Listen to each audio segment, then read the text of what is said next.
A metaphor is more than a figure of speech, it's a bridge between ideas. By comparing one thing to another, metaphors help us understand the world in new ways. They don't just decorate language, they shape thought. Take time is money. It's not literally true, you can't deposit hours in a bank. But the metaphor helps us think about time as a valuable resource, influencing how we manage it.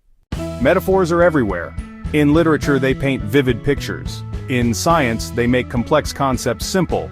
In everyday conversation, they help us express emotions and experiences. They work because our brains are wired for connection. When we link a new idea to something familiar, it's easier to understand and remember.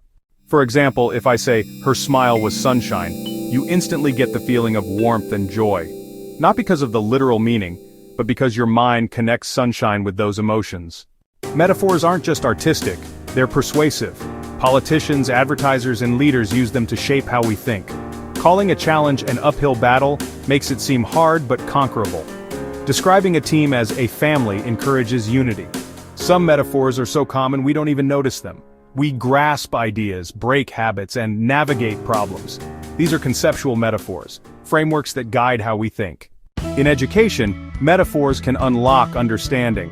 A teacher explaining electricity as water flowing through pipes helps students picture an invisible process.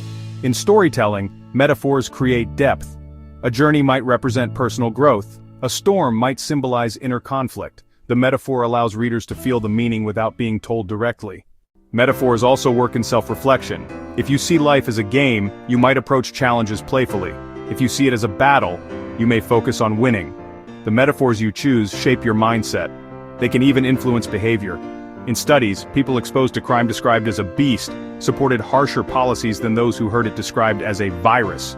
The words change the frame, and the frame changes the solution. Metaphors are powerful in therapy too. A counselor might help someone imagine their anxiety as a wave, something that rises, peaks, and falls, making it feel more manageable. If you want to use metaphors effectively, here are some tips. Tip 1. Choose images that resonate with your audience. Tip 2. Keep it clear. Too many mixed metaphors can confuse instead of clarify. Tip 3. Use them with purpose. Metaphors should illuminate, not just decorate. You can also create personal metaphors. Think about your current challenge and compare it to something familiar. Is it a mountain to climb, a puzzle to solve, a river to cross? Metaphors can inspire action. A project described as planting seeds makes people think about growth and patience. Describing it as building a rocket makes them imagine speed and precision. The beauty of metaphors is that they speak to both the mind and the heart. They compress meaning, emotion, and imagery into just a few words. From poetry to politics, from teaching to therapy, metaphors shape how we see and respond to the world. They're not just language tools, they're thinking tools. The next time you speak or write, think about the metaphors you're using. They might just change the way someone sees the world, and maybe even the way they live in it.